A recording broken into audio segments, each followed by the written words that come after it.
Iya, jadi kan kita tahun lalu ini memang ada perubahan strategi yang cukup signifikan ya, yang kita sebut sebagai corporate plan restart.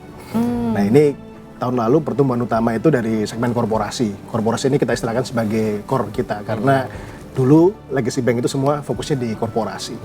Nah, itu tumbuh 15% lebih, dan itu NPL-nya di bawah 0,5%. Jadi memang ini tumbuhnya bagus dan NPL-nya terjaga. Kita juga tumbuh di segmen new core. Nah ini semua segmen retail ya. Di situ ada produk seperti KSM, ada KTA, ada KKB, ada KPR, dan juga ada produk kredit card. Nah ini semua didorong tumbuh 23% dengan NPL yang terjaga di bawah 2%. Jadi memang ini juga tumbuhnya bagus dan dengan NPL yang terjaga. Nah dengan dua segmen ini kita bisa tumbuh nasional tuh 10,2%. Wow. Jadi itu sedikit di atas rata-rata nasional.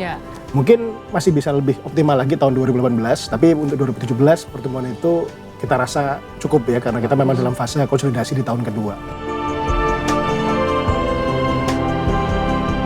Komersial ini memang harus ada perbaikan minimal 2-3 tahun ya. Jadi ini kita tahun kedua melakukan perbaikan.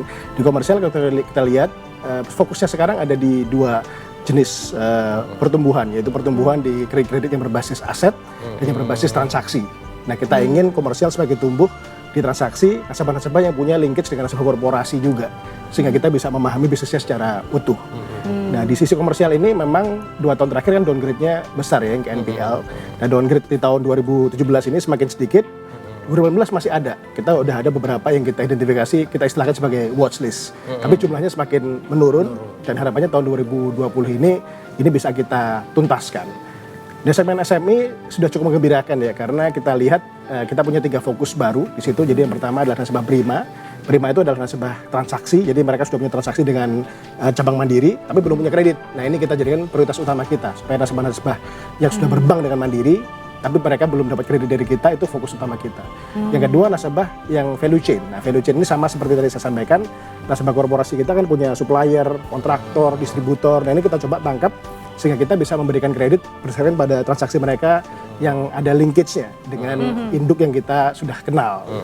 Nah, yang ketiga adalah nasabah koperasi. Nah, koperasi ini ada beberapa jenis, antara lain koperasi inti plasma sawit ya.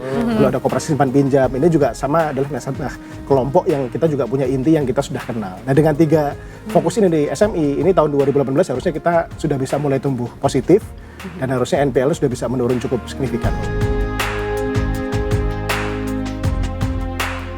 Pasti semua ada pengaruhnya ya. Yang paling signifikan memang cost of credit. Jadi kalau tahun 2016 itu total cost of credit kita itu secara konsolidasi mencapai 4%. Nah itu nilainya mencapai hampir 26 triliun.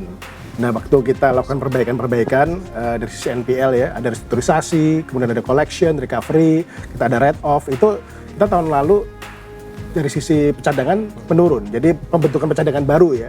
Kalau tadinya 26 triliun turun menjadi 16 triliun. Nah ini turunnya signifikan kan, sehingga memang itu membuat laba kita lebih baik. Di sisi lain, kalau kita lihat fee-based juga tumbuhnya baik ya, dan terutama di situ ada 3 yang penyumbang utama.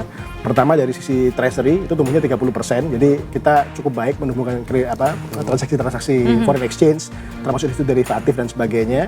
Kemudian yang kedua dari sindikasi di korporasi itu juga tumbuhnya di atas 30%.